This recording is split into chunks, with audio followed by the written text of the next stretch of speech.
नमस्कार दोस्तों, आज मैं एक ऐसी जगह पे खड़ा हूँ जो कि दुनिया का मीटिंग पॉइंट माना जाता है। ये जो कंट्री है, इस कंट्री की सबसे स्पेशल बात ये है कि ये मल्टी कल्चर्ड कंट्री है। इस जगह पर आप यूरोपियन कल्चर और एशियन कल्चर दोनों देखेंगे। और इस कंट्री की कैपिटल आधी यूरोप में मानी जाती है और आधी एशिया में। जी हाँ, मैं बात कर रहा हूँ टर्की की। टर्की जिसकी कैपिटल है इस्तांबुल, और ये कंट्री टूरिस्ट के बीच में बहुत ज्यादा फेमस है। और रिसेंट ईयर्स में तो टर्की ने लाखों करोड़ों टूरिस्ट का आगमन देखा है। सबसे पहले है यहाँ की कैपिटल इस्तांबुल, जो की मेट्रो सिटीज का एक बहुत ही बेहतरीन एग्जाम्पल है। इस जगह पर आपको यूरोपियन कल्चर और वहाँ के खाने का टेस्ट के साथ साथ ट्रेडिशनल टर्की रिलीजन के बारे में बहुत कुछ पता चलेगा। इसी के साथ साथ टर्की की सिटी कैपाडोसिया में ही दुनिया की सबसे फेमस हॉट एयर बैलून होती है। और यहाँ की कोस्टलाइन एंटालिया की तो बात ही कुछ और है। वहाँ के वाटरफॉल्स और वहाँ का ओल्ड टाउन आप अपनी ट्रिप में कभी नहीं भूलेंगे। हालांकि पूरी टर्की में ऐसी कौन कौन सी जगहें हैं जो आपको घूमनी चाहिए, उन सारी जगहों को घूमने में टाइम कितना लगेगा, आपका पैसा कितना लगेगा, और सबसे बड़ी बात कितने दिन लगेंगे ये सब करने में, आपकी आइटिनरी कैसी होनी चाहिए, तो ये सारे सवाल हैं जिनका जवाब देना कभी कभार मुश्किल हो जाता है। नमस्कार दोस्तों, मेरा नाम है doctor Anuj Bansal, welcome to Anuj bucket. आज इस वीडियो में हम आपको दिखाने वाले हैं दुनिया की one of the most famous country Turkey की टॉप प्लेसेस टू विजिट। और साथ ही साथ हम ये भी बताएंगे कि ये सारी चीजें आप बुक कहाँ से कर सकते हैं, और सबसे आसान तरीका कि बस आप बोल के बताओ अपनी रिक्वायरमेंट, कितने जने हैं, कितने दिन के लिए जाना चाहते हैं, और सिर्फ एक क्लिक में आप पूरा का पूरा ट्रिप बुक कर सकते हो, जिसमें आपके होटल्स, ट्रांसपोर्टेशन, खाना पीना, attractions, airport transfer, local transfer सब कुछ इंक्लूडेड होता है। और इस पूरी वीडियो में हमने जितनी भी जगह बताई है उसकी गूगल मैप की लिस्ट बनाकर हमने उसका लिंक डिस्क्रिप्शन में डाल दिया है। और साथ ही साथ पूरी वीडियो को हमने टाइम स्टैम्प में डिवाइड करा है, इसीलिए किसी भी जगह पर डायरेक्टली जंप करना चाहते हैं तो टाइम स्टैम्प पे क्लिक करके पहुंच सकते हैं। तो चलिए शुरू करते हैं अपनी वीडियो। अगर आप नए हैं तो हमारा चैनल जरूर सब्सक्राइब करें, बस दबाइए लाल बटन, जिसके बाद आप दबा सकते हैं घंटे का निशान। तो टर्की की सारी अट्रैक्शंस पूरी तरीके से समझने के लिए हम आपको इस वीडियो में टर्की के अलग अलग सेक्शन में डिवाइड करके उसकी सारी अट्रैक्शन बताएंगे। तो सबसे पहले बात करते हैं टर्की के इस्तांबुल के अंदर पड़ने वाली और उसके आसपास की सारी अट्रैक्शन, जिसमें सबसे पहली जगह है नंबर 1 आया सोफिया। तो गाइस, हमारी अगली जगह है इस्तांबुल की सबसे इंपॉर्टेंट जगह, यहाँ का हागिया सोफिया ग्रैंड मॉस्क। जी हाँ, ये एक यूनेस्को वर्ल्ड हेरिटेज साइट है जो कि टर्की के प्राचीन खजानों में से एक मानी जाती है। कहते हैं कि इस जगह ने बहुत सारे रिलीजियस चेंजेस देखे हैं। हागिया सोफिया बनवाया गया था 6th सेंचुरी में, जिस समय ये एक चर्च था। फिर ऑटोमान एम्पायर के राज में इस जगह को एक मॉस्क में कन्वर्ट कर दिया गया, और आज ये जगह एक सेक्युलर जगह है जो कि प्रेयर्स के लिए यूज की जाती है, और एक सबसे बड़ा टूरिस्टिक स्पॉट है टर्की की कैपिटल इस्तांबुल का। इस जगह को आप इस्तांबुल के सिटी सेंटर के पास ही देखेंगे, और Hagia Sophia grand mosque Istanbul के ब्लू मॉस्क और टोपाकापी पैलेस के पास ही पड़ता है। इस मॉस्क के बारे में एक और इंटरेस्टिंग फैक्ट ये है कि इस पूरे मॉस्क को बना दिया गया था सिर्फ 6 साल के अंदर। जी हाँ, 6 साल में इस मॉस्क की कंस्ट्रक्शन कंप्लीट हो चुकी थी।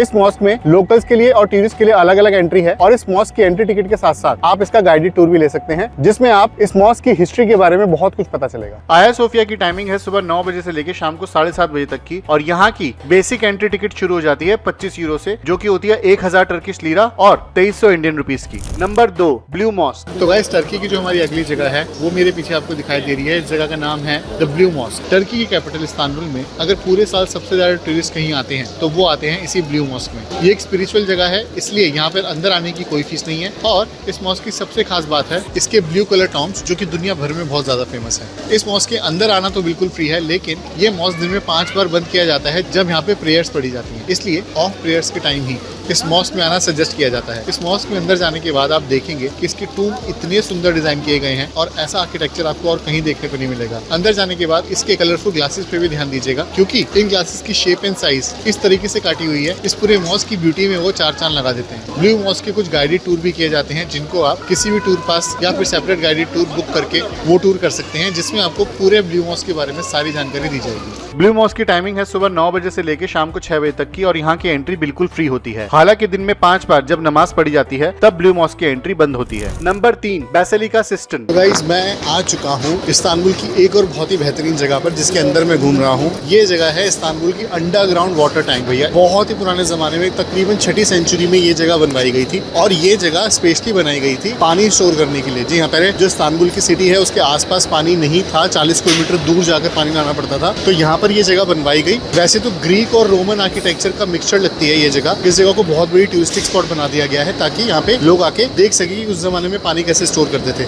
आज आप यहाँ पर आएंगे तो आपको तकरीबन 1 मीटर गहरा पानी ही यहाँ पे स्टोर मिलेगा, और आपको उसमें जाने की जरूरत नहीं है। इन्होंने पाथवेज बना रखे हैं टूरिस्ट के लिए, जिससे वो ये पूरी जगह देख सकें। इस जगह के पिलर्स की सबसे ज्यादा खास बात यह है कि जब ये बनवाए गए थे तब से अभी तक ये पिलर्स खराब नहीं हुए हैं। यहाँ पे बहुत सारे पिलर्स हैं जो 6ठी सेंचुरी से यहाँ पर अभी तक हैं, और हालांकि कुछ जगह खराब हो चुकी हैं, जिस वजह से इसको रेस्टोरेशन करना पड़ा है, लेकिन ये ही सबसे बड़ी बात है। कहते हैं कि इस जगह को बनाने वाले लोग ग्रीक इंस्पायर्ड भी थे कि यहाँ पे कई सारे पिलर्स में आपको मेड्यूसा के फेसेस दिखेंगे, जो कि एक ग्रीक विलन थी। कहते हैं अथीना मेड्यूसा से बहुत नफरत करती थी, उसने मेड्यूसा को श्राप दिया कि उसके बाल सांप के हो जाएं और उसे जो भी आंखों में देखे वो पत्थर का बन जाए। तो इसलिए ताकि लोग यहाँ पे ना आए, यहाँ पे मेड्यूसा के फेसेस बना रखे हैं, और क्योंकि वो उसे डायरेक्टली ना देखें इसलिए टेढ़े मेढ़े फेस बना रखे हैं। जैसे मेरे पीछे पिलर जो है आपको दिख रहा होगा, उसमें मेड्यूसा का इन्वर्टेड फेस दिख रहा है। बेसिलिका सिस्टर्न भी एक ऐसे ही वाटर टैंक में से एक है जो कि बनवाया गया था 532 में, जहां से पानी सप्लाई किया जाता था द पैलेस ऑफ कॉन्स्टेंटिनोपल और आसपास की जगहों को। आज के समय ये जगह पानी के टैंकर की तरह तो यूज नहीं होती, लेकिन इस्तांबुल की एक बहुत ही बड़ी टूरिस्टिक स्पॉट की तरह यूज होती है। इस जगह में जाने के लिए यहाँ के टूरिस्ट 2 गेट्स का इस्तेमाल कर सकते हैं, और इस जगह की सबसे खास बात यहाँ के बेहतरीन डायनामिक्स हैं, जो कि इस तरीके से बनवाए गए हैं कि देखने में वो काफी अद्भुत लगते हैं। और हर साल इस जगह पर एक म्यूजिक शो भी ऑर्गेनाइज किया जाता है, जिसे देखने के लिए बहुत दूर दूर से लोग आते हैं। बेसिलिका सिस्टर्न की टाइमिंग है सुबह 9 बजे से लेकर रात को 10 बजे तक की, और यहाँ की एंट्री फीस है 25 यूरो की दिन के समय और 50 यूरो की रात के समय, जो कि टर्किश लीरा में होते हैं 2000 लीरा, और इंडियन रुपीज में होते हैं तकरीबन 4 से 5000 रुपए। नंबर 4 ग्रैंड बाजार। तो गाइस हमारी अगली जगह जो है वो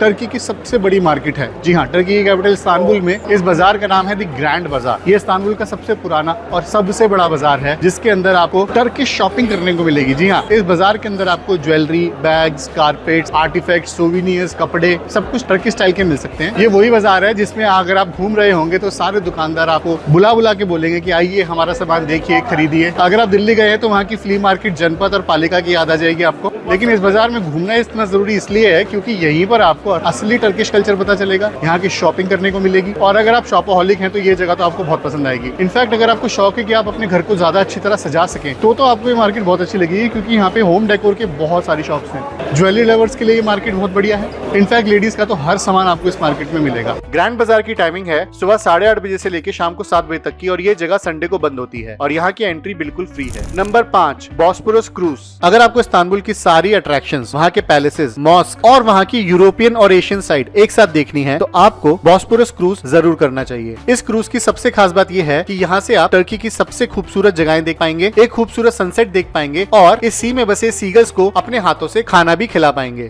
तो गाइस एक और ऐसी चीज जो आपको इस्तांबुल अगर आ रहे हो तो आपको बिल्कुल मिस नहीं करनी, वो है हमारा बॉस्पोरस क्रूज का एक टूर। जी हाँ, अब ये बॉस्पोरस क्रूज है क्या? सबसे पहले तो मैं आपको बात बता देता हूँ, ये बॉस्पोरस का मतलब क्या है। इसका मतलब है द बुल्स एंट्रेंस। ये एक ग्रीक वर्ड है जिसमें ब्रॉस का मतलब बुल होता है और पोरस का मतलब होता है एंट्रेंस। जब भी आप पानी के द्वारा यूरोप से एशियन कंट्रीज में एंटर करेंगे तो एक ही रास्ता है ब्लैक सी से मेडिटेरियन सी में एंटर करने का, वो है ये बॉस्पोरस यानी कि बुल एंट्रेंस। यही है जो टर्की की कैपिटल इस्तांबुल के बीच से होती हुई जाती है। तो वैसे तो ये सी है लेकिन एक रिवर की तरह है, इसलिए इसको बॉस्पोरस बोलते हैं। अब इसी एंट्रेंस पे जो क्रूज शिप के टूर किए जाते हैं उन्हें बॉस्पोरस क्रूज बोलते हैं। अब इसका नाम बॉस्पोरस एक ग्रीक मैथोलॉजी के हिसाब से पड़ा है। कहते हैं जो ग्रीक गॉड था जूस, उसकी बीवी थी हीरा। हीरा से शादी के बाद उनका अफेयर चला आया से। अब हीरा को आया पसंद नहीं थी तो उसने आया को मारने के लिए एक फ्लाई भेजी, और ग्रीक ने आया को बचाने के लिए क्लाउड में कन्वर्ट कर दिया। तो आया उस फ्लाई से बचने के लिए इसी बॉस्पोरस पे आई थी, और यहाँ पर उन्होंने एक बच्चे को जन्म दिया था। तब से यहाँ का नाम उस ग्रीक मैथोलॉजी में बॉस्पोरस पड़ गया है। हालांकि बॉस्पोरस क्रूज के बारे में एक चीज बताता हूँ, इससे आपको इस्तांबुल की बड़ी बड़ी अट्रैक्शंस बड़ी आराम से पानी से देखने को मिलेंगी। आप बैठे बैठे इस्तांबुल की सबसे बढ़िया स्काईलाइन व्यू का मजा ले सकते हो। तकरीबन 1 से 1.5 घंटे का ये टूर होता है, जिसमें आपको गैलेट टावर के पास से पिक कर वहीं पे छोड़ दिया जाता है। इस पूरे टूर में बहुत सारे जने एक साथ जा सकते हैं, और क्योंकि ये 1 से 1.5 घंटे का टूर है, आपको खाने पीने की सर्विसेज जो कि आप अपने आप खरीद सकते हैं, और वॉशरूम सर्विसेज इसी क्रूज पे मिलेंगी। अगर आपने सिटी पास ले रखा है तो उसमें जरूर इंक्लूड होगा ये बॉस्पोरस टूर। अदरवाइज आप अलग से टिकट ले सकते हैं, 15 यूरो की टिकट पड़ती है। बॉस्पोरस क्रूज दिन के साथ साथ रात में भी चलता है, जिसमें आपको एक बहुत ही बेहतरीन डिनर क्रूज करने को मिलेगा। इस डिनर क्रूज की सबसे खास बात यह है कि इसमें जो आपको खाना परोसा जाता है वो टर्की के सबसे फेमस कजीन्स में से एक होता है, और टर्की का इतना फेमस खाना खाते हुए आप देख सकते हैं काफी सारे entertainment performances. I'm from India. Namaste. Namaste. I'm from Nepal. Ladies and people, grandpa.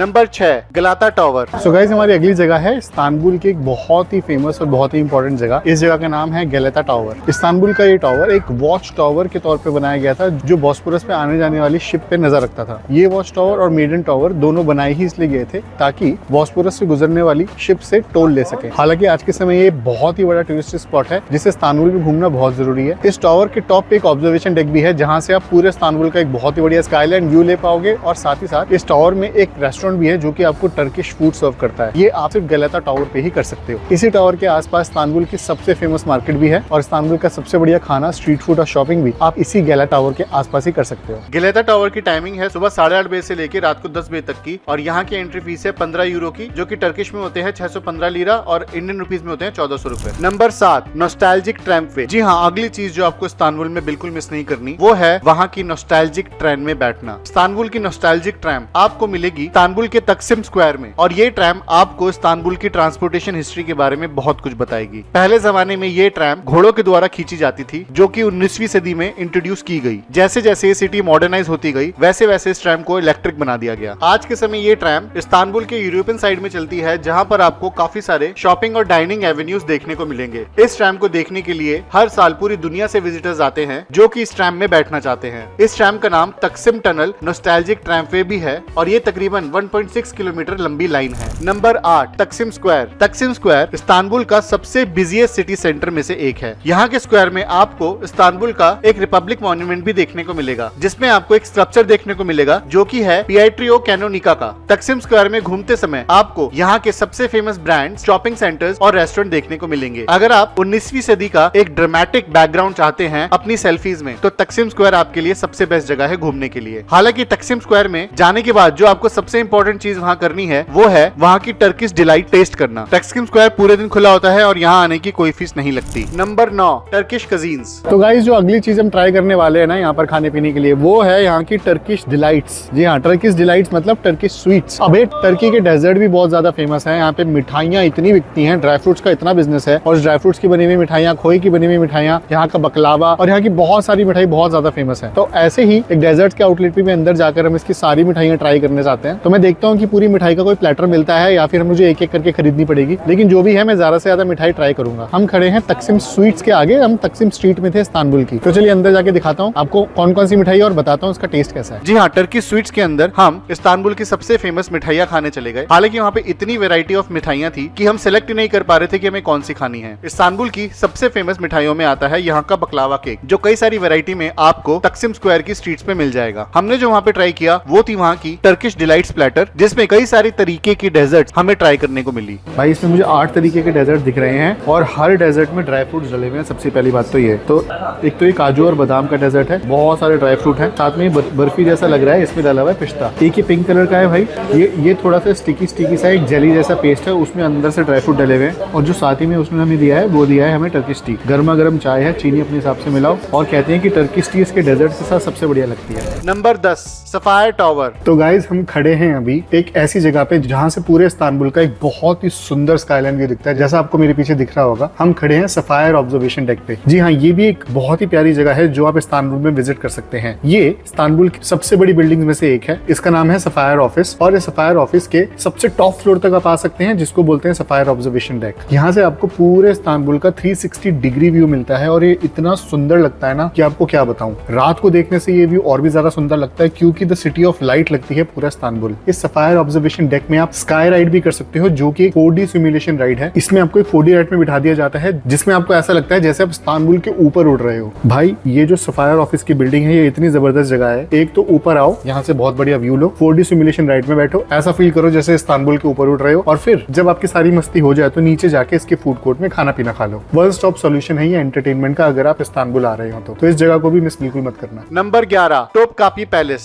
Guys हमारी अगली जगह आपको मेरे पीछे दिख रही है, ये है टर्की कैपिटल इस्तांबुल का एक बहुत ही फेमस जगह, इसका नाम है टोपाकापी पैलेस। जी हाँ, ऑटोमन एम्पायर का एक ग्रैंडोर बताता है ये पैलेस और टर्क्स यहाँ पे रहा करते थे और ये वो जगह है जहाँ पर टर्क्स ने 15th और 16th सेंचुरी बिताई थी। आज के समय इस पैलेस के अंदर जाके आपको कई सारे रूम्स एंड चेम्बर्स देखने को मिलेंगे जिसमें ऑटोमन एम्पायर के अलग अलग हरम, उनके गैदरिंग पॉइंट और वो जगह मिलेंगी जहाँ पर ऑटोमन एम्पायर की रानियां रहा करती थी। इसके अंदर देखने वाली चीजों में और भी बहुत सारी जगहें हैं जैसे कि यहाँ की रॉयल ट्रेजरी, दी स्पून मेकर रूम, टोपाकापी का डैगर, ऑटोमैन की क्लोथिंग्स और ऐसी बहुत सारी चीजें जिसको देखकर आपको यहाँ की हिस्ट्री और कल्चर का पता चलेगा। आई एम प्रीटी श्योर कि टोपाकापी पैलेस के अंदर जाने के बाद आप ऑटोमैन की इतिहास में पहुंच जाएंगे और हिस्ट्री लवर्स के लिए ये जगह सबसे बेस्ट है। टोपकापी पैलेस की टाइमिंग है सुबह 9 बजे से लेकर शाम को 6 बजे तक और यहाँ की एंट्री फीस है 50 यूरो की, जो की होती है 2000 लीरा या फिर 4500 रुपए। नंबर 12 वर्ल्डिंग डर्विश। जी हाँ, अगर आपको इस्तांबुल का सबसे ट्रेडिशनल और सबसे फेमस डांस देखना है तो वो है वहाँ का वर्ल्डिंग डर्विश शो। अगर आपको किसी इंसान की स्पिरिचुअल जर्नी परफेक्शन के साथ देखनी है उसके डांस और म्यूजिक के थ्रू, तो आप ये वर्ल्डिंग डर्विश का शो जरूर देख सकते हैं। कुछ लोग ऐसा कहते हैं कि ये डांस करते करते लोग भगवान से जुड़ जाते हैं और उनकी सोल हिप्नोटाइज होके सिर्फ अपने भगवान के बारे में ही सोचती है। ये फेमस डांस आपने बॉलीवुड मूवी जोधा अकबर के एक गाने में भी देखा ही होगा। ये शो आप इस्तांबुल के किजराला गसी मदरीसी में देख सकते हैं, जो कि हर शाम वहाँ ऑर्गेनाइज किया जाता है। ये एक रिचुअल डांस है जो कि 12वीं सदी से चलता आ रहा है और इस्तांबुल में जगह जगह इस डांस के शोज भी कराए जाते हैं। ये डांस आप बॉस्फोरस डिनर क्रूज के डिनर के समय भी देख सकते हैं। हालांकि अगर आप ये डांस का अलग से शो बुक करेंगे तो आपको ज्यादा अच्छा लगेगा। वर्ल्डिंग डर्विश का ये शो अक्सर शाम को 7 बजे ऑर्गेनाइज किया जाता है, जिसकी एंट्री टिकट 27 यूरो से शुरू हो जाती है। नंबर 13 हमाम बाथ। टर्की की एक ऐसी चीज है जो आपको टर्की में जाने के बाद जरूर करनी चाहिए और वो आप पूरी दुनिया में सिर्फ टर्की में ही कर सकते हैं। वो है वहाँ का ट्रेडिशनल हमाम बाथ लेना। जी हाँ, ऑटोमन के जमाने से टर्की में ये हमाम बाथ की प्रथा चलती आ रही है, जिसमें आपको हमाम सर्विस के साथ clay facial mask, oil massage, Indian head massage और काफी सारे बाथ्स लेने का मौका मिलेगा। हमाम बाथ की ये फैसिलिटी कराई जाती है सुबह 6 बजे से मिडनाइट तक और इसमें पैकेजेस शुरू हो जाते हैं तकरीबन 35 यूरो से। अब बात करते हैं उन जगहों की जो कैपाडोसिया और उसके आसपास पड़ती हैं, जिनमें सबसे पहले आता है नंबर 14 गोरोमे सिटी सेंटर। गाइस, मैं अभी उस जगह पर हूँ जो कि कैपाडोसिया टाउन का सिटी सेंटर माना जाता है। ये है गोरोमे टाउन। जी हाँ, कैपाडोसिया का सिटी सेंटर है गोरोमे टाउन का ये जगह, जहाँ पर मैं अभी घूम रहा हूँ। अब सबसे बड़ी बात ये है कि इतनी बर्फ पड़ रखी है कि सारे रेस्टोरेंट, सारी जगह सब जम चुका है। गाड़ियों के ऊपर, स्कूटर के ऊपर इतनी बर्फ है कि कुछ लोगों को बर्फ जिनको पसंद नहीं है उनको घूमने में बिल्कुल मजा नहीं आएगा, लेकिन जिनको बर्फ सबसे ज्यादा पसंद है उसके लिए तो भैया जन्नत हो चुकी है इस समय कैपाडोसिया। मैं आया हुआ हूँ यहाँ पे फरवरी की स्टार्टिंग में। हालांकि 1 या 2 महीने के लिए कैपाडोसिया में हमेशा बर्फ पड़ती है और उसी समय आप इसका सिटी सेंटर घूमना। भाई, इस सिटी सेंटर में क्या क्या होगा आपको? सबसे पहली बात तो हर तरीके के रेस्टोरेंट मिलेंगे, इंडियन रेस्टोरेंट मिलेंगे, बहुत सारी सोवेनियर शॉप्स मिलेंगी, कैपाडोसिया का असली कल्चर क्या है ये पता चलेगा और घर वालों के लिए अगर शॉपिंग करनी है तो उसके लिए भी यही वाली सिटी सेंटर ही सबसे बढ़िया जगह है। हम अभी क्या करने वाले हैं, एक इंडियन रेस्टोरेंट ढूंढ के यहाँ पे इंडियन खाना खाने वाले हैं, क्योंकि टर्किश खाना तो हमने खा लिया, इंडियन वाला नहीं खाया है। चलो लेट्स गो। तो गाइस, फाइनली हमारा खाना आ चुका है और बहुत ही टेम्पटिंग खाना लग रहा है। हमने मंगाई है यहाँ पर एक चिकन बिरयानी जो सिंगल पोर्शन, मतलब एक जने के पोर्शन के हिसाब से मंगाई है, और साथ ही में हमने मंगाया बटर चिकन और पनीर मखनी और एक गार्लिक नान हमने मंगा ली है।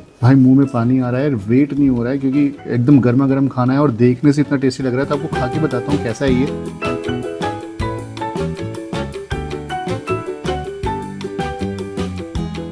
सो गाइस, हो गया हमारा दिल्ली दरबार का खाना और आपको इस खाने के बारे में कुछ चीज़ें, लाजवाब चीज़ें बतानी है। सबसे पहले तो मैं इसके बटर चिकन की बात करता हूँ। अगर आपने बटर चिकन की ग्रेवी यहाँ की खाई तो इसकी ग्रेवी में आपको मिलेगा टमाटर और प्याज की ग्रेवी, और मुझे ऐसा लगा काजू ग्रेवी का भी थोड़ा सा भी हिंट इसमें है। जी हाँ, गोरोमे सिटी सेंटर में हमने एक इंडियन रेस्टोरेंट में डिनर किया जिसका नाम था दिल्ली दरबार रेस्टोरेंट। गोरोमे सिटी सेंटर पूरे दिन खुला होता है और यहाँ आने की कोई फीस नहीं लगती। Number 15 Kaymakli underground city. So guys, हमारी जो अगली जगह है वो है कैपाडोसिया की फेमस कमाकली अंडरग्राउंड सिटी। जी हाँ, ये अंडरग्राउंड सिटी इतनी फेमस है कैपाडोसिया में कि इसे देखने के लिए बहुत दूर दूर से लोग आते हैं। इसकी सबसे खास बात क्या है, ये है ना जमीन के अंदर बसी हुई सिटी है जहाँ पे 4 से 5 हजार लोग रहा करते थे। जी हाँ, जो वॉल्केनिक रॉक्स होती हैं उन्हें खोद खोद कर उस समय के यहाँ के लोगों ने ये केव सिटी बनाई थी, जिसमें आप अंदर जाने के बाद इस पे तकरीबन 8 लेवल देख सकते हो। जी हाँ, जितने 8 फ्लोर्स गहरे होते हैं उतनी ये सिटी अंदर तक अभी तक डिस्कवर की गई है, लेकिन ऐसा माना जाता है कि अभी तक सिर्फ 10% ही सिटी को डिस्कवर किया गया है और 90% अभी बची है। और 10% डिस्कवर करने के बाद ये पता चला है कि 5000 लोग इसके नीचे रहते थे। अब सोचो, जब ये पूरी तरह डिस्कवर हो जाएगी तब यहाँ पे कितने लोग रहते होंगे उस समय के सिटी में, ये सोचना ही बहुत बड़ी बात। इस सिटी के अंदर जाने के बाद आपको इसके अंदर के चर्चेस दिखेंगे, दिखेगा कि यहाँ पे किचन कैसे थे, वहाँ खाना कैसे बनाया जाता था, यहाँ के छोटे छोटे पाथवे जहाँ पर आप सीधा खड़े होकर चल ही नहीं सकते, झुक के ही चलना पड़ेगा। लेकिन अगर आप कैपाडोसिया का एक बहुत ही बेहतरीन अंडरग्राउंड वंडर देखना चाहते हैं तो इस सिटी में जरूर विजिट करें। जी हाँ, कमाकली अंडरग्राउंड सिटी एक नेटवर्क है धरती के नीचे बसे टनल्स का, चेम्बर्स का और कमरों का। ये जगह 14th सेंचुरी में बनवाई गई थी और इन्हें बनाया गया है सॉफ्ट वॉल्केनिक रॉक को कार्व यानी कि छील छील के। इस जगह की टाइमिंग है सुबह 8 बजे से लेकर दोपहर को को 4:15 बजे तक की, और यहाँ की एंट्री फीस है 13 यूरो की, जो कि टर्की में पड़ते हैं 500 लीरा और इंडियन रुपीस के हिसाब से पड़ते हैं 1200 रुपए। Number 16 Selime monastery and Ihlara valley. So guys, हमारी अगली जगह है कैपेडोसिया का फेमस सेलेमी कैथेड्रल। जी हाँ, मेरे पीछे दिखाई देने वाला सेलेमी कैथेड्रल यहाँ की बहुत ही इंपॉर्टेंट जगह है। एक तो इस कैथेड्रल की सबसे खास बात यह है कि एक माउंटेन की क्लिफ से आपको बहुत दूर से ही दिख जाएगा, और इस जगह पर जब टर्किश लोग इस कैथेड्रल में अंदर आने के बाद आपको एक लिफ्ट की क्लाइंबिंग करनी पड़ेगी, और इसके अलग अलग चेंबर्स देखते हुए आप इस पूरे कैथेड्रल को देख सकते हैं। यहाँ पर आपको यहाँ के पहाड़ के अंदर कार्व किए गए किचन्स, यहाँ के चेंबर्स और यहाँ के पाथवेज दिखेंगे। इस जगह पर जब टर्किश लोग आए थे तो इसको फोर्टिफाई कर दिया था ताकि मंगोलियन हमले से बचा जा सके, और आज के समय की बहुत ही बड़ा टूरिस्टिक स्पॉट है जिसको देखने में आपको तकरीबन 1 से 1.5 घंटा लग सकता है। और यहाँ पर इस कैथेड्रल को देखने के लिए आपको 100 से 150 सीढ़ियां भी चढ़नी पड़ सकती हैं। तो इसके अलग अलग लेवल को एक्सप्लोर करें तो आपको सेलेमी कैथेड्रल देखने में बहुत मजा आएगा। जी हाँ, इलारा टाउन में पड़ता है सेलेमे कैथेड्रल, जो कि कैपेडोसिया की एक बहुत ही फेमस जगह है। ये वो जगह है जहाँ पर famous Hollywood movie star Wars की शूटिंग भी की गई थी। इस कैथेड्रल के अंदर जाने के बाद आपको अलग अलग चेंबर्स देखने को मिलेंगे, जिसमें आपको देखने को मिलेगा एक चैपल, एक किचन और ऐसे अनइवन कोर्टयार्ड, जिन्हें देख के आप साफ समझ जाएंगे कि इसे पहाड़ी को काव करके बनाया गया है। सेलेमे कैथेड्रल की टाइमिंग है सुबह 8 बजे से शाम को 6 बजे तक की, और यहाँ की एंट्री फीस है 20 लीरा या फिर 50 रुपए। Number 17 pigeon valley. तो गाइस, मेरे पीछे जो आपको जगह दिख रही है ये कैपेडोसिया की फेमस पिजन वैली है।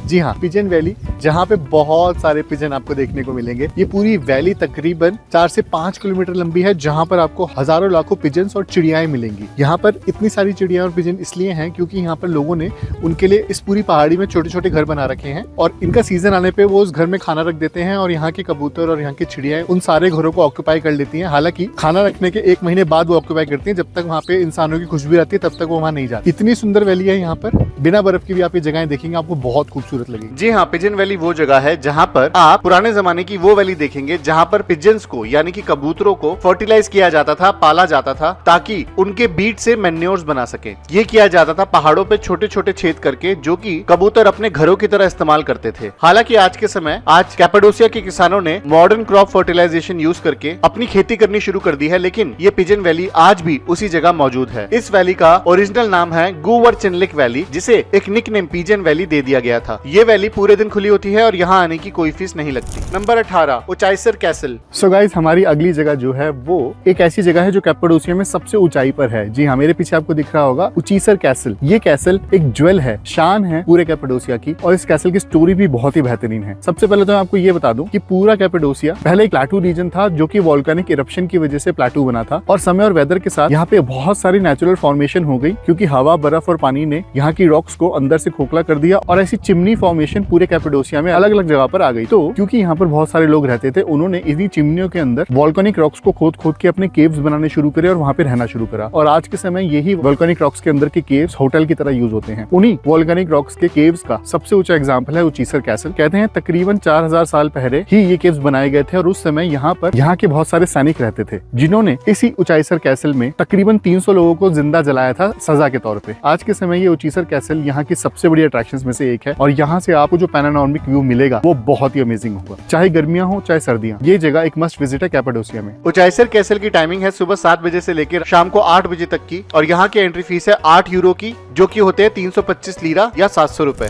नंबर 19 फेरी चिमनीज। सो गाइस, जो हमारी अगली जगह है वो आपको मेरे पीछे दिख रही है, यहाँ की कैपेडोसिया की फेमस फेरी चिमनीज। जी हाँ, वोल्केनो इरप्शन की वजह से यहाँ पर बहुत सारे प्लेटूज बन गए थे, और टाइम के साथ सॉइल इरोजन हुआ, और जो बहुत ही बेहतरीन चीज निखर के आई उसके बाद यहाँ पे, वो थी ये फेरी चिमनीज। ये अम्ब्रेला शेप चिमनीज कैपेडोसिया की एक बहुत ही फेमस जगह है, और ये यहाँ पर कैपेडोसिया में मिस करना नहीं बनता। इन चिमनीज की सबसे खास बात ये है कि पुराने जमाने में लोग इन चिमनीज के अंदर रहा करते थे। ये चिमनीज लोगों के घर हुआ करते थे। यहाँ पे इन्होंने चर्चेस बनाए, कैथेड्रल बनाए, किचन बनाए, और आज वो सारे खंडर, उन चिमनीज के खंडर आप यहाँ पर आकर देख सकते हैं। फेरी चिमनीज एक मस्ट विजिट है, और कहते हैं अगर आपने फेरी चिमनीज कैपेडोसिया में नहीं देखी तो आपने कैपेडोसिया में कुछ नहीं देखा। फेरी चिमनीज की टाइमिंग है सुबह 8 बजे से लेकर शाम को 8 बजे तक की, और यहाँ की एंट्री फीस है 12 यूरो की, जो कि होते हैं 500 लीरा और 1200 रुपए। Number 20 Avanos town. So guys, हमारी जो अगली जगह है वो है कैपेडोसिया की एक हिडन जेम। कैपेडोसिया में हॉट एयर बैलून करने आते हैं लोग, यहाँ का रेड टूर, ब्लू टूर करने आते हैं, लेकिन एक टाउन जो अक्सर लोग मिस कर देते हैं वो है यहाँ का आवानोस टाउन। जी हाँ, आवानोस एक हिडन जेम है कैपेडोसिया की, जो कि फेमस है अपनी पॉटरी मेकिंग के लिए। ये pottery making capital of Turkey है और यहाँ पर टेराकोटा, चिकनी मिट्टी और सिरामिक से बनी पॉटरी सबसे ज्यादा फेमस है। यहाँ की पॉटरी इतनी कलरफुल और इतनी डिजाइनदार होती है कि आपको ऐसी पॉटरी पूरे वर्ल्ड में और कहीं नहीं मिलेगी। इसी के साथ साथ इस टाउन से टर्की की सबसे बड़ी रिवर द रेड रिवर भी बहती है और आवानोस में आपको कई सारे अच्छे कैफेज, खाने पीने की जगहें और सोवेनियर शॉप्स तो मिलेंगी ही। हालांकि हमारा सजेशन ये रहेगा कि जब भी आप आवानोस आए, यहाँ पे पॉटरी मेकिंग क्लासेस जरूर लें, जो कई जगहों पे बिल्कुल फ्री ऑफ कॉस्ट होती है, और अपने हाथों से पॉटरी बना के देखें। जी हाँ, थोड़े डर्टी होने के लिए तैयार हो जाइए, क्योंकि ये एक्सपीरियंस आपको पूरे वर्ल्ड में और कहीं नहीं मिलेगा। इसलिए जब भी कैपेडोसिया आओ, आवानोस जरूर ट्राई करना। जी हाँ, आवानोस में पॉटरी करी जा रही है हिटिटीज के टाइम से, और यहाँ पे जो मिट्टी यूज की जाती है पॉटरी करने के लिए वो ली जाती है किजिलर्मक रिवर से, जो कि आवानोस की एकमात्र रिवर है। हालांकि आवानोस में सिर्फ आप पॉटरी की दुकानें ही नहीं बल्कि पूरी की पूरी मार्केट और सिटी सेंटर देखेंगे, जहाँ पर आपको बहुत बढ़िया खाने पीने की जगहें भी मिलेंगी। ये टाउन पूरे समय खुला होता है और यहाँ आने की कोई फीस नहीं लगती। Number 21, Goreme open air museum. तो गाइस, हमारी अगली जगह है ये, मेरे पीछे आपको दिखाई दे रहा होगा, गोरोमे ओपन एयर म्यूजियम। जी हाँ, कैपेडोसिया का जो सेंटर है गोरोमे, उसी के पास ही पड़ता है गोरोमे ओपन एयर म्यूजियम, जो कि एक यूनेस्को वर्ल्ड हेरिटेज साइट है। अब इस जगह पे इतना खास क्या है भैया? अर्ली क्रिश्चियनिटीज के जो क्रिश्चियन थे, उन्होंने यहीं पर आकर यहाँ की वॉल्केनिक रॉक्स को कार्विंग की थी, मतलब अंदर से खुदाई करी थी, और हर रॉक को एक नई रिलीजियस बिल्डिंग बनाया था, जैसे कि यहाँ के चैपल्स, चर्चेस, यहाँ के रूम, जो कि अब एक म्यूजियम में बदल दिए जा चुके हैं, जिनका ख्याल रखा जाता है यूनेस्को के द्वारा। गोरोमे ओपन एयर म्यूजियम यूरोप का दूसरा सबसे बड़ा म्यूजियम है, जहाँ पर सबसे ज्यादा टूरिस्ट आते हैं साल भर में। इस जगह को घूमने में आपको 1 से 2 घंटे लग सकते हैं, और हमारा सजेशन रहेगा कि यहाँ पर एक ट्रैवल गाइड लेके जरूर आए, जो कि आपको हर बिल्डिंग, हर चैपल, हर चर्च के बारे में यहाँ की स्टोरी बता सके। जी हाँ, तकरीबन 10वीं से 12वीं सदी के बीच में बनवाया गया ये गोरोमे ओपन एयर म्यूजियम यूनेस्को की वर्ल्ड हेरिटेज साइट है, जो कि कैपेडोसिया में आपको देखने को मिलेगी। इस जगह पर आपको क्रिश्चियनिटी के काफी सारे चैपल्स और मॉन्यूमेंट्स देखने को मिलेंगे, जो कि सॉफ्ट वॉल्केनिक रॉक्स को कार्व करके बनाए गए हैं। ओपन एयर म्यूजियम की टाइमिंग है सुबह 8 बजे से लेकर शाम को 5 बजे तक की, और यहाँ की एंट्री फीस 20 यूरो की, जो की होती है 800 लीरा या फिर 1900 रुपए।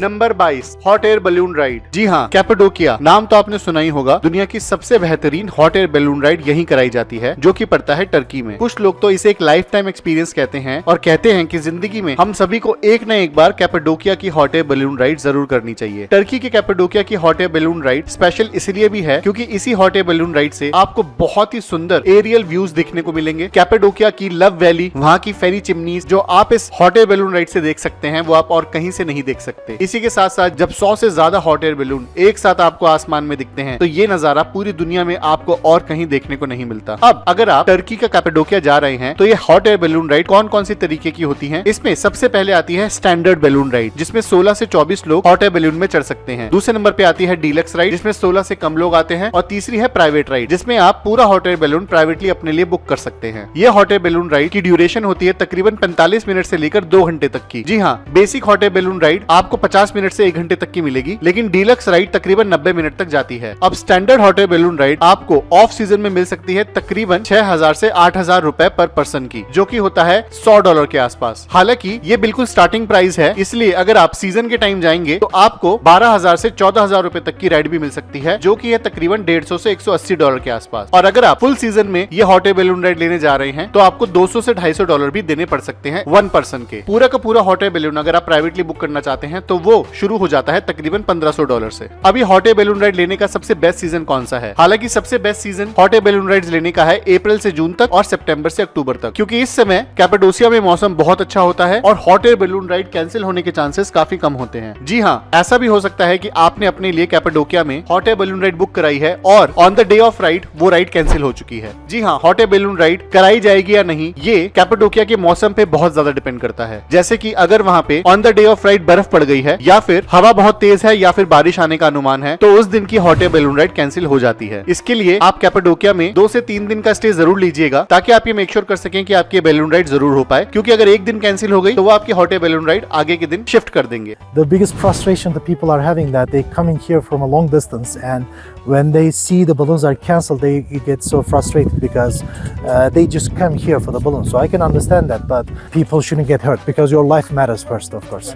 So people shouldn't frustrated about that, but come and try to enjoy. Cappadocia have a lot of things to give. ये हॉट एयर बलून राइड आप बच्चों के साथ भी ले सकते हैं। कैपेडोकिया में 5 साल या उससे ऊपर के बच्चों को ये बलून राइड लेना अलाउड है, जिनकी हाइट तकरीबन 110 सेंटीमीटर होनी चाहिए। और जो सबसे बेस्ट एरिया है जहाँ से आप ये हॉट एयर बैलून राइड ले सकते हैं उनमें आता है the Goreme hill, love valley, sunset point, rose valley और पिजन वैली। अब ऐसा भी हो सकता है कि आप अपनी hot air balloon ride pre book करा के ना गए हो और ऑन द स्पॉट आपको वो बैलून राइड बुक करानी हो। ऐसे केस में आपको ये बैलून राइड काफी एक्सपेंसिव पड़ सकती है, जिसका प्राइस 15,000 रुपए पर पर्सन तक जा सकता है। और अगर कैपाडोकिया में मौसम खराब है तो जिस दिन आपकी कैपाडोकिया की hot air balloon ride book की जाएगी उसमें आपको बहुत एक्स्ट्रा अमाउंट भी देना पड़ सकता है, जो कि 21,000 से 25,000 रुपए पर पर्सन भी जा सकता है। ऐसे प्राइस हाइक से बचने के लिए हमारा सजेशन रहेगा कि आप अपनी hot air balloon ride pre book करा कर जाएं। ये बुकिंग आप करा सकते हैं एक ट्रैवल एआई से जिसका नाम है Tratoli.com। जी हाँ, Tratoli का ट्रैवल एआई आपकी सिर्फ हॉट एयर बैलून राइड ही नहीं बल्कि पूरा का पूरा टर्की ट्रिप ऐसे वेंडर से बुक करता है जो कि ट्रस्टवर्दी हैं और जिनमें आपकी बैलून राइड कैंसिल होने के चांसेस बहुत कम होते हैं। अब बात करते हैं साउथ टर्की के शहर अंटालिया और उसके आसपास के अट्रैक्शन की, जिसमें सबसे पहले आता है number 23 Kaleici old town. So guys, मैं आ चुका हूँ अंटालिया की सबसे हैपनिंग जगह में। ये है यहाँ का सिटी सेंटर जिसे बोला जाता है ओल्ड टाउन का इलाका। जी हाँ, वैसे पुराने जमाने के आपको यहाँ पे टावर्स भी दिखेंगे, किलों की वॉल्स भी दिखेंगी, मस्जिद भी दिखेंगे, लेकिन यहाँ की सबसे हैपनिंग चीज है यहाँ की मार्केट। कैसे? इस जगह पर आपको सबसे हैपनिंग पब्स मिलेंगे, रेस्टोरेंट्स मिलेंगे, खाने पीने की जगह मिलेंगी, सोवेनियर शॉप्स मिलेंगी, शॉपिंग करने के लिए जगह मिलेंगी। और ये पूरा इलाका आपको सिर्फ पैदल घूमना चाहिए। क्यों? क्योंकि अगर आप ये पैदल घूमेंगे तो आप इस इलाके को अच्छी तरह देख पाएंगे, टर्किश कल्चर को देख पाएंगे। यहाँ तक कि इस इलाके में आपको ऑटोमैन के जमाने के घर मिलेंगे, आज तक जो प्रिजर्व करके रखे हुए हैं और उनको कोई चेंज नहीं कर सकता, क्योंकि वो इस सिटी का कल्चर और हिस्ट्री बताते हैं। इसलिए ओल्ड टाउन एक ऐसा इलाका है जो बिल्कुल मिस नहीं करना चाहिए। इनफैक्ट अगर आप अपना होटल लेना चाहते हैं तो अंटालिया के ओल्ड टाउन वाले इलाके में ही लीजिएगा, क्योंकि यहीं से आप हर रात घूमने निकल सकते हैं, डिनर करने निकल सकते हैं, पार्टी करने निकल सकते हैं और ये स्टे आपको हमेशा याद रहेगी। नंबर 24 कैलेनिकी मरीना। तो गाइस, जो अगली चीज है जो आपको अंटालिया में जरूर करनी है वो है यहाँ की एक ऐसी बोट राइड लेना। जी हाँ, अंटालिया के ओल्ड टाउन से आप बोट राइड ले सकते हैं जिससे आप अंटालिया का एक बहुत ही सुंदर व्यू देख सकते हैं। जी हाँ, वैसे तो अंटालिया बहुत सुंदर है, लेकिन मेरे पीछे जो आपको कोस्टलाइन दिख रही है वो अंटालिया ही है और ये आपको दिख सकती है सिर्फ बोट टूर से। ये बोट टूर तकरीबन 12 यूरो का होता है। 12 यूरो में आपको 1 से 1.5 घंटा अंटालिया के सी कोस्ट पे घुमाया जाता है, जिससे आपको अंटालिया के कुछ वाटरफॉल्स दिखते हैं और यहाँ की ब्यूटीफुल कोस्टलाइन दिखती है, जहाँ से आपको ड्यूटन वाटरफॉल समुद्र की तरफ से दिखेगा, ना कि उसके टॉप की तरफ। लेकिन वो तकरीबन 2 से 3 घंटे का टूर होता है। लेकिन अगर आपको उतना बड़ा टूर नहीं करना, छोटा टूर करना है, तो 1 घंटे का टूर भी आपको ओल्ड टाउन से आराम से करने को मिलेगा। अगर आप अंटालिया का सिटी टूर लेते हैं जो कि पूरा एक डे टूर है, तो उसमें आपको ये बोट टूर इंक्लूडेड मिलेगा, तो आप बड़ी आराम से पूरी जगह घूम सकते हैं। Number 25 Duden waterfall. तो गाइस, ये है हमारी बहुत ही सुंदर जगह जो अंटालिया में पड़ती है। इनफैक्ट यहाँ की सबसे सुंदर जगह है, इस जगह का नाम है द ड्यूडन वाटरफॉल। जी हाँ, ड्यूडन रिवर जब मेडिटेरियन सी से जाके मिलती है ना, वो सी और इस रिवर का कनेक्शन पॉइंट है ये ड्यूडन वाटरफॉल। जब ये रिवर तकरीबन 40 मीटर की ऊंचाई से वाटरफॉल बनके समुद्र में गिरती है, ये नजारा बहुत ही सुंदर है और अंटालिया की सबसे सुंदर वाटरफॉल्स में से एक है ये ड्यूडन वाटरफॉल। हालांकि ये लोअर ड्यूडन वाटरफॉल है, इसके अलावा इससे थोड़ी दूरी पर एक अपर ड्यूडन वाटरफॉल भी है जो कि इतना ही सुंदर है। इस वाटरफॉल को देखने के लिए आप यहाँ के पब्लिक पार्क में आ सकते हैं, जहाँ पर आपको बहुत सारी एक्टिविटीज भी करने को मिलेंगी। जैसे कि यहाँ पर आप रिवर के ऊपर जिपलाइन कर सकते हैं, काफी सारी फोटोज खिंचवा सकते हैं। अंटालिया को घेरे हुए माउंटेन्स का बहुत ही सुंदर व्यू भी आपको यहाँ मिलेगा और खाने पीने के लिए, पिकनिक मनाने के लिए ये पार्क सबसे बेस्ट है। अगर आप फैमिली के साथ आ रहे हो अंटालिया तो ये जगह तो बिल्कुल मिस मत करना। Number 26 Antalya archaeological museum. जी हाँ, अंटालिया म्यूजियम एक और बेहतरीन जगह है अंटालिया में घूमने वाली, जो कि एस्टैब्लिश किया गया था 1922 में। इस जगह पर आपको देखने को मिलेगा फर्स्ट वर्ल्ड वॉर के अवशेष। इसी के साथ साथ आपको यहाँ पे रोमन एम्पायर की काफी सारी बिलोंगिंग्स के डिस्प्ले मिलेंगे, जिसमें बच्चों के खिलौने और राजाओं के आर्टिफैक्ट्स भी आप यहाँ देख सकते हैं। अगर आपको रोमन एम्पायर की हिस्ट्री के बारे में पता करना है तो आप अंटालिया के इस आर्कियोलॉजिकल म्यूजियम में आ सकते हैं और ये मिस करने वाली जगह नहीं है। यहाँ की टाइमिंग है सुबह 8 बजे से लेकर शाम को 5 बजे तक की और यहाँ की एंट्री फीस है 15 यूरो की। नंबर 27 पामुखाले। जी हाँ, वो जगहें जो कि बनाई गई हैं और जिन्हें बनने में लगा है एक पूरा मिलेनिया। इस जगह का नाम है द ब्राइट व्हाइट ट्रेवर्टाइन्स ऑफ पामुखाले। ट्रेवर्टाइन्स मतलब द टेरिस पूल्स। ये जगह शायद टर्की की सबसे ज्यादा फोटोग्राफ्ड साइट है जहाँ विजिट करना जरूर बनता है। इस जगह पर आपको नेचुरल गर्म पानी बहता हुआ दिखेगा जो यहाँ की सफेद पहाड़ियों से नीचे गिरता है और पूरी पहाड़ी पे अलग अलग ब्लू वाटर पूल्स फॉर्म हो जाते हैं, जिससे ये जगह बेहद खूबसूरत लगती है। ये एक एंशिएंट स्पा है जो कि यहाँ की एंशिएंट सिटी हीरापोलिस का एक पार्ट था। क्या स्पेशल है इनके बारे में भाई, ये तो आपको देखने से ही पता चल रहा होगा। बिल्कुल व्हाइट कलर की पहाड़ी है और उसमें से नीले पानी का झरना अलग अलग पूल्स में लेवल्स में डिवाइडेड है और जब बह रहा है ना भाई, जन्नत से कम नहीं है ये जगह। जब भी आप पामुखाले का ये ट्रेवर्टाइन्स पूल देखने आएंगे तो उसी के साथ साथ आप देख सकते हैं यहाँ की हीरापोलिस सिटी, जिसमें सबसे फेमस जगह है Hierapolis amphitheatre. Okay, now we are at the Hierapolis Theater. It's the well-preserved Greek and the Roman theater because it combines Greek and the Roman features as well. And it was situated on a hillside of eastern part of the city. Its construction was started after the earthquake in 62, but it was completed in 206. It is 91 meters theater site. पूरा पामुखाले घूमने के लिए हमारा suggestion रहेगा कि आप वहाँ पर एक ट्रैवल गाइड जरूर कर लें, जो कि आपको यहाँ की हिस्ट्री के बारे में सब कुछ बताता रहेगा, क्योंकि हीरापोलिस सिटी पूरी तरह देखने के लिए आपको वहाँ की जानकारी होनी बहुत जरूरी है। नंबर 28, एफेसुस। जी हाँ, अगर टर्की की सबसे बड़ी अट्रैक्शन एफेसुस को माना जाए तो ये गलत नहीं होगा। एफेसुस जो कि एक जीता जागता एग्जाम्पल है एक सिविलाइजेशन के राइज और फॉल का। ये एक ऐसी रिमार्केबल सिटी है जिसके रूइंस आपको सिर्फ टर्की में ही देखने को मिलेंगे। एफेसुस जो कि एक ग्रीक सिटी थी, बनवाई गई थी 10th सेंचुरी बीसी में, और ये जगह टर्की के वेस्टर्न कोस्ट ऑफ एनाटोलिया में पड़ती है, जिसका नाम है the region of Ionia. 6th century में पर्शियन रूल के दौरान एफेसुस ने एक सिग्निफिकेंट ग्रोथ देखी थी। हालांकि हेलेनिस्टिक पीरियड में जब यहाँ पर अलेक्जेंडर द ग्रेट ने रूल किया था, तब एफेसुस में ग्रीक कल्चर काफी फ्लरिश हुआ और ये जगह इस रीजन की सबसे प्रोमिनेंट जगह बन गई थी। एफेसुस में देखने वाली जो सबसे बड़ी अट्रैक्शंस हैं, उनमें आता है सबसे पहला द ग्रेट थिएटर, जो कि एक एम्पी थिएटर था जहां पुराने जमाने के सबसे बड़े बड़े शोज ऑर्गेनाइज किए जाते थे। दूसरी जगह है यहाँ की द लाइब्रेरी ऑफ सेल्सस, जो कि नॉलेज और लर्निंग का एक आइकॉनिक सिंबल है। यहाँ का ग्रैंड फसाड, यहाँ के टॉवर्स और यहाँ का स्ट्रक्चर आपको कई सारी बुक्स में देखने को मिल जाएगा। एफेसुस की तीसरी जगह है यहाँ के टीरेस हाउसेस, जिन्हें the houses of the rich भी बोला जाता है, यानी कि अमीरों के घर, जो उस जमाने में सिर्फ अमीरों के लिए बने थे। उस जगह के रूइंस आप आज एफेसुस में देख सकते हैं। आखिरी जगह जो आपको एफेसुस में मिस नहीं करनी वो है यहाँ का टेम्पल ऑफ हैद्रियन। एफेसुस जाने का सबसे बेस्ट टाइम होता है विंटर्स में जाना, और ये जगह 7 दिन खुली होती है इंक्लूडिंग संडेज।